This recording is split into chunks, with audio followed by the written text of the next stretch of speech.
নানান রকম পিঠের মধ্যে এই দুধ গোকুল পিঠেও অসাধারণ খেতে হয়। আজকে আমি বানিয়ে দেখাচ্ছি দুধ গোকুল পিঠে। তার জন্য নিয়েছি 1 বাটি ময়দা, 1 বাটি চালের গুঁড়ি, হাফ বাটি সুজি আর হাফ বাটিরও কম চিনি আর অল্প লবণ। এখানে ময়দা, চালের গুঁড়ি, সুজি, চিনি আর লবণ দিয়ে ভালো করে এটা মেখে নেব।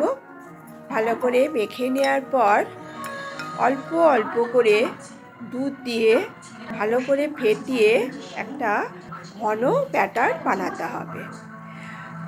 অল্প অল্প করে দুধ দিয়ে আমি এটাকে ফেটিয়ে নিচ্ছি। তারপর ফেটিয়ে নেওয়ার পর যেহেতু সুজি দেওয়া আছে সেই জন্য আধ ঘন্টা মতন আমি এটা চাপা দিয়ে রাখবো। তারপর চাপা খুলে দেখে মনে হচ্ছে আরেকটু দুধ দিতে হবে, সেই জন্য আমি অল্প আরেকটু দুধ দিয়ে এটাকে ভালো করে ফেটিয়ে নিচ্ছি। ফেটানো হয়ে গেছে। এবার টেস্টের জন্য দিয়ে দিচ্ছি ঘি, গোলমরিচ গুঁড়ো আর মৌরি গুঁড়ো। এটা দিলে আরও সুস্বাদু খেতে হবে। দিয়ে ভালো করে ফেটিয়ে একটা ঘন ব্যাটার বানিয়ে নেব। ব্যাটারটা আমার বানানো হয়ে গেছে। আর নারকেলের পুরটা আমি পাটালি গুড় দিয়ে বানিয়ে রেখেছিলাম। আর এখানে ভালো করে হাতের মধ্যে চ্যাপটা চ্যাপটা করে পুরগুলো বানিয়ে নিচ্ছি। আর কড়াই দিয়ে দিয়েছি রাইস অয়েল তেল। আর দুধটাকে একটু ঘন করে নিতে হবে। দিয়ে দিলাম এলাচ আর পাটালি গুড় আর চিনি দিয়ে দুধটাকে একটু ঘন করে নেব। এইবার পুরগুলো ব্যাটারের মধ্যে ডুবিয়ে এভাবে কোট করে নিয়ে তেলের মধ্যে ভালো করে ভেজে নিতে হবে।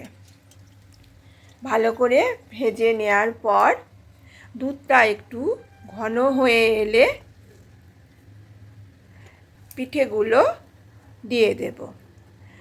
দুধটাকে ঘন করে নিতে হবে। পিঠেগুলো ভাজা হয়ে গেছে। এবার দুধের মধ্যে দিয়ে মিনিট 5 ফুটিয়ে নিতে হবে। তারপর আমি গ্যাসটাকে অফ করে দেব। এভাবে আরও কয়েকটা ভেজে নিচ্ছি। আর দুধ গোকুল পিঠে বাসি খেতে বেশি ভালো হয়, কারণ পিঠেগুলোর মধ্যে দুধটাও ঢুকবে আর দুধটাও ঘন হয়ে যাবে আর এটা খেতেও সুস্বাদু হবে। সেই জন্য দুধ গোকুল পিঠে বাসি খেতে বেশি ভালো হবে। এইভাবে বানিয়ে ফেলুন দুধ গোকুল পিঠে।